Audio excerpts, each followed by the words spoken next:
7 de la mañana con 41 minutos y nos visita aquí en el estudio Susana Jiménez, presidenta de la Confederación de la Producción y el Comercio. ¿Cómo está, Susana?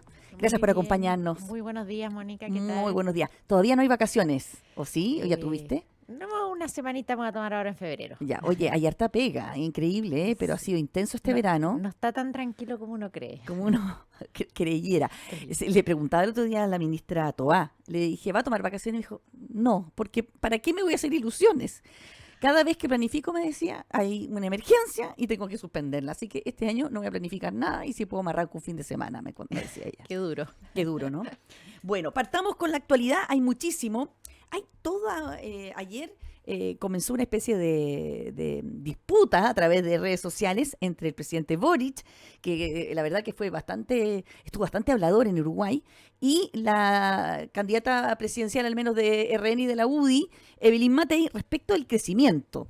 ¿Cómo lo ven ustedes? Porque sí es una cifra buena y sorprendente el haber crecido en diciembre un 6,6%. Pero claro, para el presidente esto es algo que vaticina muy buenos pronósticos, pero para la candidata presidencial no tanto. A ver, yo creo que objetivamente fue un dato que sorprendió positivamente y eso todos, no creo que nadie se reste en celebrarlo, pero es difícil pensar que necesariamente es un punto de inflexión. Yo creo que falta todavía ver qué pasa en los primeros meses de este año para saber si esto es solamente un dato puntual. ¿Y por qué lo digo? Porque parte de este mayor crecimiento se explica justamente por hechos particulares. Hubo un fuerte aumento de la producción minera, pero también tiene mucha incidencia el aumento en el comercio, muy asociado al turismo argentino propio de este mes, así como también de la mayor producción de cereza. Son eventos que no necesariamente son repetibles a lo largo del año, porque hay otros datos, como te decía, que tampoco dan esa sensación de punto de inflexión, como es el tema de los servicios, que creció en forma desestacionalizada un cero, digamos. Mm. La construcción sigue muy debilitada, el mercado laboral sigue debilitado. Es verdad que bajó un poco la tasa de desempleo, pero seguimos y como que no hemos acostumbrado a tasas sobre el 8%, que ciertamente es mucho mayor de lo que uno debiera esperar. Entonces, yo creo que hay razones para celebrar, pero no hay que entusiasmarse demasiado hasta que no veamos más cifras en estos primeros meses del año. Sí, pero a veces no se pecará un poco de, como dice el presidente, de cierto pesimismo por parte de los actores privados, porque mira, por ejemplo, la encuesta de expectativa económica que publicó el Banco Central decía que íbamos a crecer un 2,7. Y luego se hicieron otros pronósticos por parte de otros agentes económicos, decían un 4,4. Nadie nunca pensó en un 6,6. No, porque la verdad es que esos pronósticos se hacen en base a la información disponible, que eran los Sí. datos sectoriales del INE, pero el Banco Central tiene más información que la complementa y por lo tanto eso hacía que hasta la semana pasada las proyecciones eran menores. Yo creo que esto no es pesimismo, al revés, yo insisto, es bueno saber que la economía crezca más, es necesario. Estamos celebrando una cifra de 2,5%, Mónica, no es, Anual, de crecimiento anual, claro. claro, no es que estemos, digamos, bollantes, ¿no? No. Pero ciertamente ojalá uno pudiera ver un mayor dinamismo, porque lo que hemos visto en los últimos, no es este gobierno, son 10 años en que hemos crecido muy poco en este país. Vemos una inversión que sigue muy alicaída por distintas razones. Y eso de alguna manera va mermando las expectativas y la esperanza que hay hacia adelante. Nosotros éramos un país que estábamos acostumbrados a que los jóvenes sentían que su vida iba a ser mejor, más holgada, con más facilidades que la de los padres, y eso dejó de ocurrir hace ya una década. Y por lo tanto, lo que tenemos que aspirar es a crecer un 4, un 5% para que efectivamente se logren los objetivos de país desarrollado que tenemos ya Mm. por décadas, ¿no? Sí. ¿Qué tan grave es desde el punto de vista del empresariado esto que ayer el propio ministro Marcel, que se conoció el viernes, pero el ministro Marcel ayer hace su mea culpa respecto de no haber cumplido la meta del déficit fiscal? A ver, es complejo, ¿ah? La verdad es que hasta hace un par de meses atrás se seguía pronosticando un déficit primero de 1,9, después de 2%, y ya se vislumbraba que esto no iba a ser posible cumplir porque requería un aumento de recaudación y una baja de gastos que no se veía en el horizonte. Em, una diferencia entre un 1,9% del PIB de déficit y un 2,9%, que fue lo que realmente se produjo, es una diferencia significativa, son 3.000 millones de dólares, es como un 50% de margen de error, ¿no? Mm. Entonces, la verdad es que, por supuesto que preocupa cuando tenemos una institucionalidad que ha funcionado, que ha sido seria, rigurosa, y falla de alguna manera de forma más significativa. Entendemos que obviamente esto preocupa al ministro y que hay un compromiso de control de gasto, porque lo que estamos viendo, Mónica, es progresivamente, hemos tenido muchos años de déficit fiscal, eso se traduce en que la deuda pública va creciendo, ya Mm. estamos sobre el 42%, el compromiso, por ejemplo, con la reforma de pensiones involucra otro tanto de endeudamiento, y por lo tanto no podemos ser eh, indiferentes o no podemos ocuparnos de que efectivamente veamos un ajuste de gastos, una mayor eficiencia en el gasto público, para que esto no sea una espiral que la hemos visto en tantos países del mundo, lo hemos vivido nosotros también, y que no trae buenas noticias para el país. Así que creo que es una señal de alerta. Pero ¿Ah? esto no se puede minimizar como un error, ¿o no? Eh, Error no es, o o sea, sí. Hay un error de cálculo, hay un déficit del personal, o sea, de la gente que está trabajando en la DIPRES, en el cálculo de estas cifras. Por supuesto que hay un error de cálculo acá, y además si uno entra un poquito más al detalle, lo que ve es un gasto mayor de lo presupuestado en gastos corrientes, particularmente gasto en personal, y por el contrario una subejecución en gasto de inversión. Entonces, no solo es que estamos gastando más, sino que además tenemos que poner las fichas donde realmente el país lo requiere. Em, y eso significa obras públicas, infraestructura, desarrollo, ¿cierto?, que permita un despliegue del crecimiento económico liderado por el mundo privado, pero que requiere de esas inversiones, y no simplemente que se vaya todos esos recursos en la burocracia del Estado. Yo creo que eso es lo que tiene que preocuparnos, más allá de esta disputa de las personas involucradas. Yo creo que lo que tenemos que mirar para adelante es, bueno, cómo hacemos que el Estado sea un Estado eficiente, que preste un buen servicio para el despliegue de la actividad económica, que le da oportunidades de empleo, de mejores salarios y de crecimiento a las personas. Eso es lo que realmente yo creo que tenemos que estar mirando hoy día. Ayer conversábamos en este mismo programa con Ignacio Briones, exministro de Hacienda del gobierno del presidente Piñera, y él decía que más que un error, aquí el gobierno reaccionó tarde, porque como tú dices, la cifra ya se sabía que no iba a ajustarse a la meta de déficit fiscal y que se pudo hacer más y no se hizo. ¿Ustedes tienen la misma impresión? Bueno, mira, si uno ve las proyecciones, como te decía, de 1,9, efectivamente fueron definidas en el presupuesto del año 2024, pero se persistió en esa estimación incluso hasta la publicación del informe financiero del segundo trimestre, y eso significa que en septiembre, octubre, todavía hablábamos de déficit fiscal de 2%, ¿ah? Y fue 2,9. Como te digo, la diferencia no es marginal. Em, yo no puedo calificar qué es lo que a quien compete esa responsabilidad. Sí me preocupa que nos hagamos cargo, que no debilitemos nuestra institucionalidad. Nosotros tenemos una regla fiscal, tenemos una disciplina fiscal que de alguna manera, con más y menos, se ha mantenido a lo largo del tiempo, y es muy importante. O sea, las personas tienen que entender que esto no es un capricho. Cuando uno se preocupa de las cuentas fiscales, tiene una repercusión importante el nivel de endeudamiento del país, en lo que son las tasas de interés, en lo mucho que se gasta en el pago del interés de la deuda y que se deja de gastar en programas sociales, y por lo tanto la responsabilidad fiscal nos compete a todos. Ujú. Hablemos de la reforma de pensiones, porque esto está bastante relacionado. El ex ministro Briones fue uno de los asesores, impulsor de la reforma que finalmente fue aprobada. Él dijo que si bien no sectores de la derecha no quedaron 100% conformes, era lo que había que hacer. No había alternativa por el costo fiscal que tenían, todo lo que tiene que ver con ese tema. Ustedes también declararon que les deja un cierto sabor amargo porque de alguna manera ven efectos que podrían afectar justamente la inversión, el mercado del trabajo, que son factores que influyen en el crecimiento, de lo que estábamos hablando.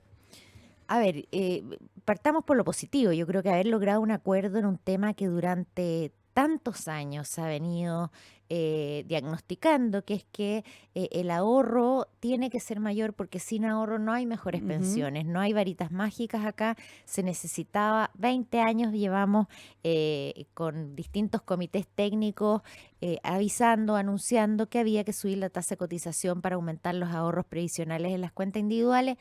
Yo diría que es un gran logro que eso finalmente se haya hecho. Estamos hablando que en estos 20 años no se ha cambiado la edad de jubilación y sin embargo la expectativa de vida felizmente ha aumentado, pero eso significa que la brecha de años que hay que cubrir con los ahorros en la etapa activa es creciente. Fíjate que solo por hacer la comparación, en Chile las mujeres tienen que cubrir en promedio 24 años de ese periodo no activo laboralmente. El promedio de la OECD es 18, ¿ah? Mm. Porque los países se han preocupado de ir ajustando sus tasas, su edad de jubilación a las expectativas de vida. Perdona, se perdió la oportunidad en esta Sin pasada duda. de por último haber aparejado la edad de jubilación de las mujeres con los hombres, por Sin ejemplo. duda, o sea, el jubilarse antes tiene costos del punto de vista de los ahorros que tú puedes alcanzar para jubilarte. Ahora hay incentivos, ¿no? Esto de que la PGU se entregue a los 65, que el premio por densidad de cotización también se entregue parcialmente y solo totalmente a los 65, son incentivos. Las mujeres hoy día en promedio se jubilan, no con 60, con 62 y medio más o menos, pero sin lugar a duda hay que ir generando conciencia de que vamos a vivir más años. Personalmente mi abuela vivió 110, Mónica, así que Uh, lo tengo clarísimo, de que la vida puede ser muy larga, eh, muy satisfactoria vivir tantos años, pero bueno, hay que poder costearlo. Entonces, bueno, lo primero es celebrar que se haya logrado un acuerdo en esa materia. Por supuesto, nuestras aprehensiones tienen que ver con cómo se va a implementar esto. Hay legítima preocupación por lo que hablábamos antes, la sostenibilidad fiscal. Esto es una deuda finalmente que adquiere el Estado con los cotizantes, ¿cierto? A través de este préstamo. Tenemos además un rol nuevo para un servicio público que es el IPS, el cual va a administrar el seguro social que se crea, que por cierto eleva en forma significativa los costos de contratación, porque acá estamos hablando de 6 puntos de cotización para las pensiones, estamos hablando del seguro invalidez y sobrevivencia, que hoy día ya existe, pero estamos hablando de un punto adicional que se supone que va a financiar las compensaciones hombre y mujeres, que está muy bien, pero que la verdad es que los expertos hablaban que costaba entre 0,3 y 0,5. Entonces, hay ahí un aumento de costo que no es muy claro cuál pero, es el destino, ¿no? pero con respecto a las incertidumbres, porque ustedes declararon que esta reforma igual generaba ciertas incertidumbres en el ámbito, en el sector privado. Con el paso de los días, ¿esas incertidumbres se siguen asentando o ves el panorama un poco diferente? O sea, las incertidumbres yo te diría son sostenibilidad fiscal, que ¿Ya? realmente uno pueda dar garantía de que esto no va a seguir abultando la deuda que hablábamos originalmente. Dos, rol del Estado a través del IPS, porque por supuesto que si empezamos a tener un servicio del Estado, no es una empresa del Estado, administrando cuentas, tenemos que estar seguros de que eso va a ser en igualdad de condiciones con el mundo privado, porque si no vamos a terminar con un monopolio en la administración de cuentas como era el proyecto original. Ya. ¿Ah? Y tercero, costos de contratación por el efecto más que nada que eso puede tener en creación de nuevos empleos, en mantención de los actuales y en la informalidad. Nosotros solemos no mirar los impactos que tienen las políticas públicas en el mercado laboral. Y hoy día tenemos 1 de cada 3 trabajadores trabajando en forma informal. Lo decimos informal, que en realidad es una ilegalidad porque son trabajos que son sin protección social, Sin el pago de tampoco cotizaciones para ahorrar esa parte del dinero. exactamente, sin ningún tipo de seguro Mm, contra accidente, contra cesantía, sí. no hay ahorros de pensiones, no hay contribución tampoco a las arcas fiscales a través de impuestos. Entonces, esos son, digamos, las preocupaciones. Creo que hay un desafío en la implementación. Una cuarta preocupación, por cierto, es la combinación que puede generar licitación con ente estatal. Hoy día está en la administración de cuentas, muchas autoridades han anunciado que pretenden que esto avance hacia un inversor estatal y recordemos que el propio comité técnico hizo sus prevenciones y dijo, si hay licitación, ok, pero no con un ente estatal porque entonces terminamos estatizando el sistema. Bueno, entonces en esos 4 elementos van a estar poniendo los ojos ustedes como representantes del empresariado. Así es. Y el otro tema importante es la preocupación que existe respecto de las últimas acciones del gobierno norteamericano en la imposición en esta guerra arancelaria que comenzó el sábado. Está como menos en pausa, producto de que tanto México como Canadá aceptaron algunas de las reglas, pero China sí ya subió los aranceles a algunos productos norteamericanos. O sea, esa es una guerra que está ahí en ciernes. Ayer el gobierno ya reacciona, formando un comité de expertos para vigilar cómo podríamos nosotros defendernos o qué hacer. ¿Ustedes también están en alerta como empresarios? ¿Hay algún tipo de contacto con el gobierno? ¿Qué piensan hacer en esta materia? ¿O cómo podría Chile defenderse de una acción norteamericana de esta naturaleza? A ver, una guerra comercial no le conviene a nadie. Sí, pero parece que a Trump eso no le importa mucho. Claro, pero es una visión quizá cortoplacista, en el sentido de cuando tú pones barreras a las importaciones, claro, crees estar protegiendo tu industria local, pero lo que estás haciendo es primero encarecer los bienes y servicios para las personas, para los residentes, y también disminuir la presión competitiva que tienen tus empresas. Por lo tanto, eso tampoco en el mediano plazo reditúa. Ahora, tengo la impresión de que el presidente Trump ha usado un poquito la política comercial para conseguir otros objetivos, como ha sido en el caso de México y Canadá, que es el control de la frontera. A nosotros, la verdad es que no nos viene nada de bien estas disputas de barreras comerciales, porque nuestros 2 principales socios, Mónica, son precisamente China y Estados Unidos. Por lo tanto, no nos conviene que le vaya mal a nadie. Nuestras exportaciones, imagínate, cómo buscan en esos mercados el crecimiento y están muchas fichas puestas ahí y por lo tanto es de preocupación, incluso aunque no nos estén poniendo aranceles a nosotros, pero el solo hecho que haya una guerra comercial ahí que debilite, por ejemplo, el crecimiento en la economía china puede generar una reducción de demanda por nuestros productos, particularmente commodities, y una baja del precio internacional. Ahora, en nuestro caso particular, ya estamos viendo que, claro, sentimos algún grado de protección por tener un tratado de libre comercio, pero da la impresión de que no te blinda, ¿cierto? Dado los últimos acontecimientos, de alguna medida que pueda tomar el gobierno americano. Así que yo creo que nuestra postura tiene que ser neutral, tiene que ser, ojalá, de poder poner una nota de cordura en el sentido de que estas barreras comerciales y estas luchas no nos benefician ni a los países involucrados ni a los que estamos dependiendo de lo que pase en la economía global. Somos un país chico, somos un país abierto y en ese sentido, por supuesto, vemos con preocupación y esperamos que esto se resuelva positivamente. Bueno, queda el último año de gobierno de esta administración, de esta actual administración. ¿Qué espera usted para el 2025 en términos de la gestión que tendría que hacerse en el ámbito económico para que se cierre esta administración Boric? Mira, los años electorales tienen cosas buenas y malas, ¿no? Las malas siempre son que puedan surgir propuestas populistas de todos los sectores políticos, buscando votos rápidos, ¿no? Pero tiene el lado bueno, que es un año de discusión y de debate de política pública, donde los problemas más estructurales son abordados con la idea de proponer soluciones en los próximos o para un futuro gobierno. En eso nosotros como gremio, como CPC y su rama, también vamos a estar activos. Nosotros queremos contribuir constructivamente a hacer propuestas que podamos presentarle a los distintos candidatos en lo que nosotros creemos que puede mover la aguja y en las urgencias que tenemos hoy.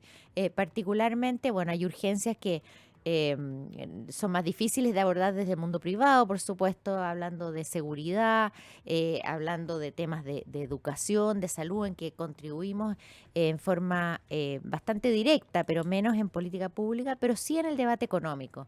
Y ahí yo creo que hay muchos temas que abordar, temas de competitividad tributaria, de certeza jurídica, todo lo que es la tramitación de permiso y los plazos para sacar adelante proyectos de inversión. Flexibilidades que se requieren en el mercado laboral, que se ha visto, digamos, aumentada sus costos para la contratación, y por lo tanto creo que tenemos harto que aportar y esperamos que sea un año de debate de buenas políticas públicas. Muy bien, muchísimas gracias, Susana Jiménez, presidenta de la Confederación de la Producción y el Comercio.